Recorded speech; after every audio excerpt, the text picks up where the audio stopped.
Hormuz প্রণালী নিয়ে তৈরি হওয়া সংকটের ফলে অস্থিরতার মাঝে দিয়ে যাচ্ছে বৈশ্বিক জ্বালানির বাজার। আন্তর্জাতিক জ্বালানি সংস্থা আইইএ বলছে বিশ্ব এখন এক বিপজ্জনক সময়ের মধ্য দিয়ে যাচ্ছে। হরমুজ খুলে গেলেও উপসাগরীয় দেশগুলো থেকে স্বাভাবিকভাবে তেল রপ্তানি শুরু করতে 2 মাস পর্যন্ত সময় লাগতে পারে। ইরানকে ঘিরে চলমান যুদ্ধ এখন শুধু মধ্যপ্রাচ্যের সংঘাত নয়, এটি রূপ নিয়েছে বৈশ্বিক জ্বালানি নিরাপত্তার সবচেয়ে বড় হুমকিতে। এমন সতর্কবার্তা দিয়েছেন আন্তর্জাতিক জ্বালানি সংস্থা আইইএ এর প্রধান ফাতিহ বিরল।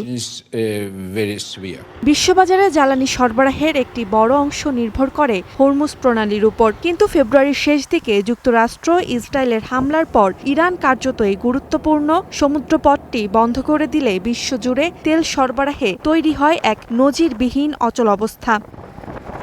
এই অবরোধে সবচেয়ে বেশি ক্ষতিগ্রস্ত হয় উপসাগরীয় দেশগুলো, যার ফলে উৎপাদন কমাতে বাধ্য হয়েছে ইরাক, সৌদি আরব, কুয়েত ও সংযুক্ত আরব আমিরাত।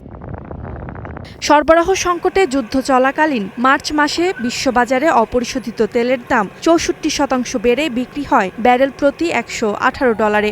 যদিও মার্কিন ইরানের সাময়িক যুদ্ধবিরতিতে দাম কিছুটা কমলেও পরে আলোচনা ভেস্তে যাওয়ায় আবারও দাম বাড়তে শুরু করে। এই সংকট মোকাবিলায় ইতোমধ্যে নড়েচড়ে বসেছে বিশ্ব।